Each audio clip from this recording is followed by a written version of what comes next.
-1 फार्मूले बात कर रहे थे कि माजी में इस -1 फार्मूले को आजमा के कुछ फ़ायदा नहीं हुआ जमातों को। अगर आज इमरान खान ये बात करें और पीजे मीर साहब, मैं चाहूँगी अपनी बात कंटिन्यू करें, लेकिन वही बात जो मैंने ब्रेक से पहले की उसको ऐड करें कि अभी भी पीपल्स पीटीआई के लोग ये कहते हैं कि बगैर हमारे लीडर के हमारी भी जमात जो है वो नामुकम्मल है, तो इमरान खान को तो हटाने की बात नहीं हो सकती। ये तो इमरान खान ने खुद कहा है। अब आप अपनी बात कंटिन्यू कीजिएगा। देखें, पीपल्स पार्टी, PMLN, अल्ताफ हुसैन और इमरान खान, इनमें डिफरेंस है। अल्ताफ हुसैन का कोई आप कह लो सक्सेसर नहीं है, ना ही इमरान का कोई सक्सेसर है। इन कंपैरिजन उन दोनों के सक्सेसर्स हैं, वो पॉलिटिक्स में भी हैं। ओके, आपने डिसाइड करना है कि आप डायनेस्टिकल पॉलिटिक्स लेके आएंगे या एक डेमोक्रेटिक पॉलिटिक्स लेके आएंगे। ये मैंने पीपल्स पार्टी के बड़े सीनियर मेंबर से पूछा हुआ है, मैंने PMLN वाला से पूछा हुआ है, लेकिन द क्वेश्चन इज नहीं जी, वो तो डेमोक्रेटिकली इलेक्टेड है। Okay, then so be it. अगर if they are capable, great. बात आती है आज इमरान की। ये इमरान की क्यों आती है? क्योंकि यही बात आपने पीपल्स पार्टी के साथ भी की हुई है, यही बात आपने PMLN के साथ भी की हुई है, बिकॉज इन दोनों ने गवर्नमेंट्स रन की हुई है। पीटीआई तो आज ही आई है ना, ये तो कोई एक्सपीरियंस नहीं है। ये जो भी चला रहे हैं, इनकी जो लेगेसी के अंदर आया है, ये उसी को आप कह लो मैनिपुलेट कर लेंगे, रिवाइज कर लेंगे, रिफाइन कर लेंगे, रेक्टिफाई कर लेंगे। This is all there is they can do. अब ये जो गवर्नमेंट है, जिसको आपने हमें क्रच में जाना है, कैंसर पे, ये जो गवर्नमेंट है इसको मुसीबत पड़ गई है। अभी एक तो FATF की पड़ गई थी, वहां से आपको काफी नुकसान क्या, आपको रेगुलेटरी एक बॉडी के अंदर आना पड़ा, फिर आपके पास एक पेंडेमिक आ गया। पेंडेमिक के अंदर अब इसमें PTI का या PMLN भी होती या PPP भी होती, उनका क्या कसूर है? ये एक नेशनल डिजास्टर, इंटरनेशनल डिजास्टर आया है, लेकिन ये अब प्रॉब्लम क्यों आई है? सुमैया, बात सुनने की ये है कि आप और मैं, खैर हम तो देते हैं दोनों, लेकिन आप और मैं एज बहसियत एज शहरी, हम तो टैक्स देना पसंद ही नहीं करते।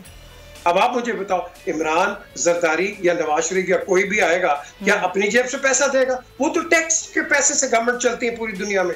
इसीलिए आज आपका वेस्टर्न जो ममालिक है वो बेल आउट कर रहे हैं इन बिलियंस, क्योंकि लोगों के टैक्स पड़े हुए हैं।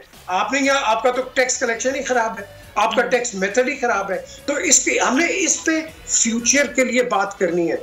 बदकिस्मती ये है सुमैया, हम बैठते हैं यहाँ, या गवर्नमेंट का बेड़ा गर्क करते हैं, या कोई उधर से आता है वो अपोजिशन का बेड़ा गर्क करता है। यार, दोनों पाकिस्तानी हैं, दोनों को चाहिए कि आप वो संजीदगी से बात करें कि आज जो कल के हुक्मरान है, आज के हुक्मरान। बिल्कुल, और जमहूरियत की बात करें ना, जमहूरियत तो पनपने दी ही नहीं गई हमारे मुल्क में। तो अगर आप लोग खुद सियासी जमाते हुए जमहूरियत की बात नहीं करेंगे तो फिर जमहूरियत किस तरह से चलेगी तसलसल के साथ? यही बात मैं आपसे करना चाहूंगी उस्मान साहब। -1 की बात कहाँ से शुरू हुई? पहला सवाल तो ये। फिर इमरान खान साहब ने खुद ये बात क्यों कही? क्या जरूरत क्या पेश आई उनको ये -1 की बात करने की?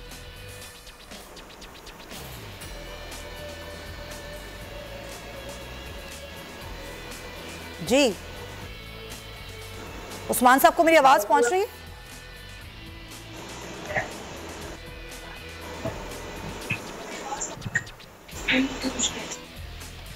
ठीक है, उस्मान साहब को मेरी आवाज नहीं, ये मसला हल करवाऊं। लेकिन देखिए, बात यही है और बार बार मैं यही बात कर रही हूँ कि -1 फार्मूला नया फार्मूला नहीं है। लेकिन आज पाकिस्तान तहरीक इंसाफ की हुकूमत, जिसको आए हुए सिर्फ 2 साल ही हुए हैं, उनके वजीर आजम, उस जमात के वजीर आजम, इस मुल्क के वजीर आजम क्यों इस तरह की बात कर रहे हैं? क्या जरूरत क्या पेश आई है? उस्मान साहब, क्या जरूरत पेश आई वजीर आजम को फ्लोर ऑफ द हाउस खड़े होके -1 की बात करने की? क्या वजह थी इसकी?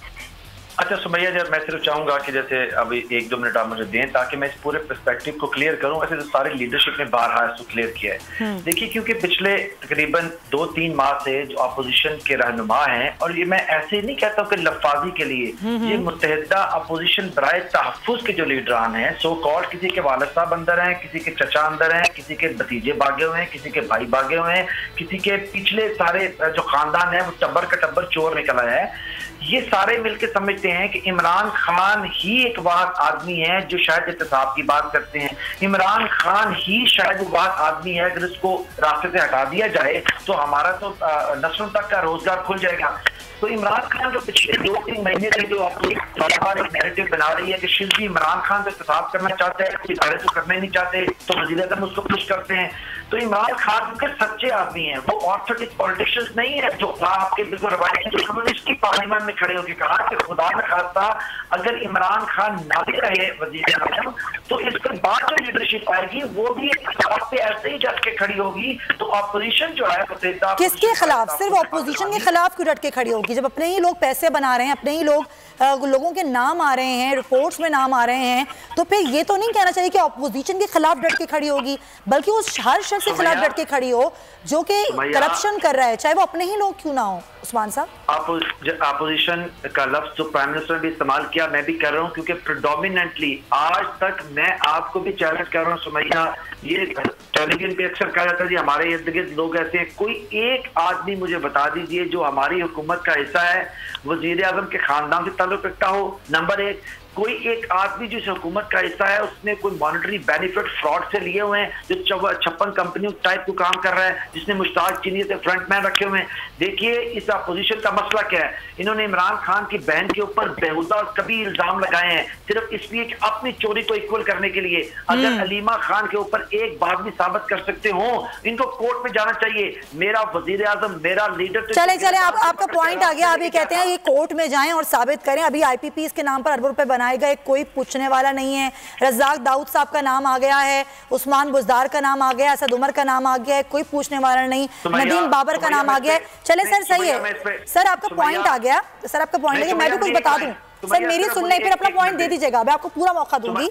ये तब्दीली जो आप लोग लाने की कोशिश कर रहे थे ना, उस पर अब तक नुकसान कितना हो चुका है हमारे मुल्क का, जरा मैं वो बता दूं, फिर आप अपना पॉइंट दीजिएगा। तो PMLN के दौर में 2 रुपए पर डॉलर था नाजरीन, जो 167 पर अब आ चुका है। जो सोने की कीमत थी वो 52,000 पे थी, 1,04,000 रुपए पर आ चुकी है। GDP ग्रोथ थी 5.8% जो कि सिफर पे आ गई है, यानी कि माइनस पर आ गई है, -0.4% पर। और जो चीनी की प्राइस थी, इस पर शुगर कमीशन की रिपोर्ट आपके सामने है, जो कल भी मैंने बताया था कि चीनी कम कीमत पर खरीदी जा सकती थी। जो तमाम तर शुगर मिल्स थी उन्होंने ऑफर की थी कि 70 रुपए पे खरीद लो, लेकिन नहीं खरीदी गई और वही चीनी 78 रुपए पे उठाई गई महंगे दामों। उसकी कीमत 52 रुपए थी, जो 85 रुपए की बिक रही है अभी तक। कल भी मैंने आपको आटे की कीमत बताई थी कि 45 रुपए का इजाफा किया गया है 2 महीने के लिए। तो ये 710 रुपए कीमत थी 20 किलो के थैले की, जो कि अब 1150 रुपए हो चुकी है। कल वो थोड़ी कम हुई है। कुकिंग ऑयल की कीमत 740 रुपए थी, जो कि 1300 रुपए हो चुकी है। इसी तरीके से दाल, माश, मसूर सब पे प्राइस बढ़ चुके हैं। गैस के जो LNG थी उस पर भी प्राइस बढ़ चुके हैं। ये बहुत सारे, पूरा मेरे पास एक लिस्ट पड़ी हुई है। तो उस्मान साहब, अगर आप लोग तब्दीली ला रहे हैं तो ऐसी लाएं कि आवाम सह सके, उनका सांस ना बंद हो जाए। अच्छा सुमैया, मैं आपकी खिदमत में अर्ज करूं कि आपने वही लिस्ट उठा के अवाम के सामने पढ़ दी है जो लिस्ट मरियम औरंगजेब ने पढ़ी है। अब मरियम औरंगजेब, अब सुने, मरियम औरंगजेब और सुमैया में जमीन आसमान का फर्क है। सुमैया एक पढ़ी लिखी मुहज्जब खातून है, जो वो लिस्ट है जो हकीकत है। मरियम पढ़े या मैं पढ़ूं? मैं भी सुमैया सुने, अगर ये हकीकत होती मैं कभी इस तरह बात ना करता। मरियम औरंगजेब और उनकी पार्टी कतरी लेटर क्या गोल्ड की कीमत ये नहीं है? डॉलर 167 पे नहीं है क्या? 1,04,000 रुपए का सोना नहीं बिक रहा? सर आप कैसी बातें कर रहे हैं? भैया अगर आप मुझे बोलने देंगी तो मेरे ख्याल में मैं अपना लॉजिक स्टैब्लिश कर पाऊंगा। जी जी बिल्कुल। आप मैं ये कहने लगा हूँ, देखिए इस सारे जो आपने प्राइसेस को अप करके बताया है, आप अगर एक बात करती जो कि असल में मैंने आप करके बताया है, मैं आपको, देखिए मुझे बोलने देंगी तो मैं आपको बता दूंगा मैं क्या कहना चाह रहा हूँ। हाँ। अच्छा सुमैया, देखिए जब मुस्लिम लीग नून की हुकूमत थी, जो इंशाल्लाह मेरे अल्लाह ने चाहा कभी दोबारा पाकिस्तान में नहीं आएगी, उस हुकूमत के अंदर डॉलर की प्राइस को फिक्टिशियसली नीचे रखने के लिए पाकिस्तान के कौमी खजाने से हमारी जो फॉरेन रिजर्व है उसके अंदर से 40 अरब रुपए का 40 अरब डॉलर निकाल के मार्केट के सिट्टे में फेंके गए। और ये मैं नहीं कह रहा हूँ, जब ये मिफ्ता इस्माइल आए, मिफ्ता इस्माइल ने कहा कि और ये डॉलर की कीमत बढ़नी 240 अरब रुपए है।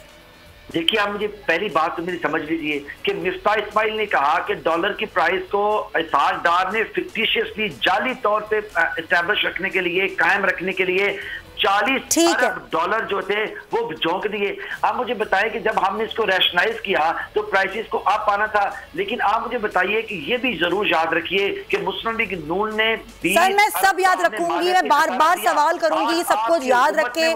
बिल्कुल सही, बहुत शुक्रिया उस्मान सईद बसर साहब। मैं भी याद रखूंगी, रखेगी कि कहाँ किससे गलती हुई है। हमारा काम है आपकी गलती की निशानदेही करना और आपसे सवाल करना। खुदारा ये लिस्ट मैंने नहीं बनाई, ये वही कीमत है जिस कीमत पर आवाम चीजें खरीद। सब्सक्राइब करें और बेल दबाएं ताकि कोई खबर रह न जाए।